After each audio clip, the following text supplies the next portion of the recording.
Je vais vous parler de recentrage. C'est un coup extrêmement souvent loupé. Je voudrais qu'on regarde ça en détail. Souvent sur le parcours, vous en aurez besoin, donc on va voir tout ça. Salut à tous, c'est Nicolas. Moi, je suis pro de golf depuis 94, 16 victoires chez les pros. Et puis là, sur cette chaîne, je vous aide à améliorer votre jeu en vous partageant mon expérience. Et mon expérience me montre que j'ai fait énormément de pro-am. J'ai vu tellement de recentrages ratés, des petits coups tout simples. Là, je vous ai pris une situation, je suis un peu dans le rough, j'ai un arbre dans la tête, je peux pas jouer vers le green, il y a un bunker devant. Donc de toute façon, je choisis de me recentrer. J'ai pas le choix, je choisis le recentrage. Donc coup très simple, 20, 30, 40, ça dépend. Mais il y a quand même des choses à regarder. Très simple, ce que je vois, surtout ce que je constate, c'est qu'il y a des énormes loupés chez les amateurs, mais énormes, hein. Il y a des grattes, des tops, des petits coups qui avancent pas, il y a de tout. Première chose, c'est un coup que les amateurs ne travaillent pas. Alors, évidemment, c'est pas simple. Et je vais vous dire comment on le travaille.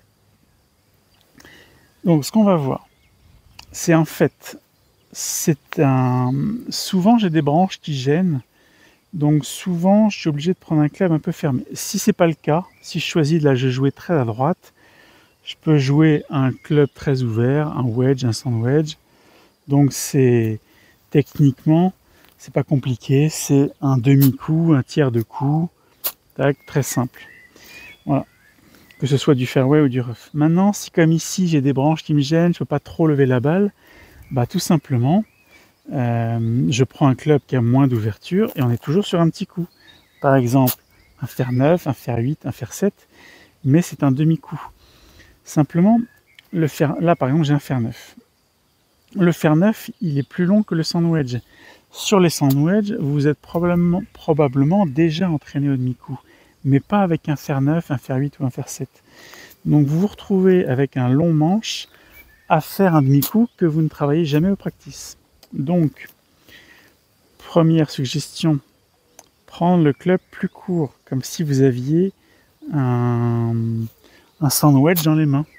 Parce que le sand wedge, vous le travaillez. Le sand wedge, vous êtes obligé de faire des coups à petite amplitude. Un coup que vous avez déjà travaillé. Donc voilà, ça peut être une première solution. Grip un peu plus court et je fais mon demi-swing par exemple. Voilà. Ok. Alors oui, il faut vous entraîner parce que comme vous prenez un fer 9, un fer 8, un fer 7, que vous tapez doucement, vous n'avez pas l'habitude, vous vous entraînez pas avec. Donc vous visualisez pas la trajectoire que la balle prend. Mais si vous tapez doucement, là j'ai un fer 9. Mon fer 9, il monte dans le ciel si je le tape fort. Maintenant, si je le tape doucement, effectivement, la balle part basse. Alors, si la balle est enfoncée dans le rough, effectivement, je ne vous conseille pas de jouer avec le fer 7. L'herbe est assez haute, vous avez très peu de marge pour faire un bon coup. Je vous conseille plutôt de prendre un fer 9. Et on peut faire la technique comme au petit jeu, c'est-à-dire 60% du poids à gauche pour venir assez direct sur la balle. Il faut quand même qu'il y ait un minimum d'ouverture pour la sortir. Et si les branches sont très basses, c'est-à-dire qu'à un moment, si vous êtes dans le rough haut et qu'il y a des branches très basses, c'est pas un coup faisable en fait. Il faut un minimum d'ouverture pour que la balle s'extire des hautes herbes. Et après, effectivement, si vous pouvez passer sous les branches, c'est mieux, mais si c'est pas possible, il faut changer de stratégie, il faut jouer ailleurs. Il y a des coups qui sont pas possibles. Le gros rough avec la balle très basse, vous ne sortirez pas. Ensuite, même si l'exécution est bonne, souvent je vois des joueurs amateurs qui ne prennent pas de marge.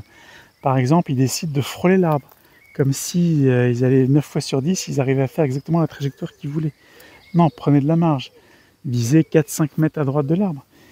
Il faut que vous preniez assez de marge pour être sûr que si je vous donne 10 balles, il y en ait au moins 9 qui passent. Souvent, je vois les joueurs amateurs prennent beaucoup trop de risques. Pareil, pour le choix, des fois, il y a un minimum de rough à franchir avant d'arriver sur le fairway. Ne visez pas comme point 1 mètre après le rough pour la fairway sur le fairway. Prenez plus de marge. Prenez, par exemple, moi je vais viser là, je vise pas 1 mètre après le rough, je vais viser 7, 8, 10 mètres après le rough.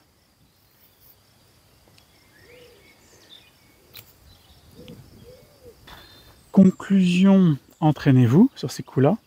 Vous pouvez le faire depuis le practice, vous n'êtes pas obligé d'avoir un arbre. Ce que vous faites, vous entraînez avec votre fer 9, fer 8, fer 7. Par exemple, là j'ai un fer 7. Entraînez-vous grip court. C'est pas obligatoire de prendre grip court, vous pouvez vous entraîner grip long. Hein. Mais disons que si vous avez peu de temps pour vous entraîner, ça sera plus rapide de vous entraîner avec le grip court. Parce que c'est quelque chose que vous faites déjà avec votre sand wedge. Donc, grip court ou pas, en tout cas entraînez-vous avec votre fer 7 à faire des demi-coups. C'est ça qu'il faut que vous soyez capable de faire pour être bon au recentrage. Je vois trop de grades, de top, de n'importe quoi. Et tout ça, c'est vraiment parce que vous vous entraînez pas. Donc, vous avez un saut de balle, quand vous travaillez votre jeu, vous pouvez prendre 5-6 balles à la fin, faire 7, tac, un demi-swing au fer 7. De toute façon, travailler le demi-swing, c'est très bon pour votre swing en général. Hein. Donc voilà, n'hésitez pas à vous abonner à cette chaîne, à partager. Vous pouvez me mettre des commentaires. Et puis je vous dis à bientôt pour une prochaine vidéo. Salut!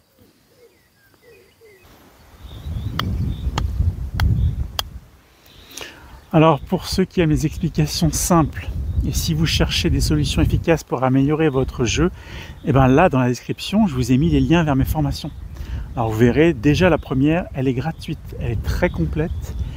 Et franchement, quel que soit votre niveau de jeu, je vous la recommande fortement. Moi j'espère vraiment qu'à travers ces formations, vous allez pouvoir franchir un nouveau cap dans votre jeu. Donc je vous dis à bientôt.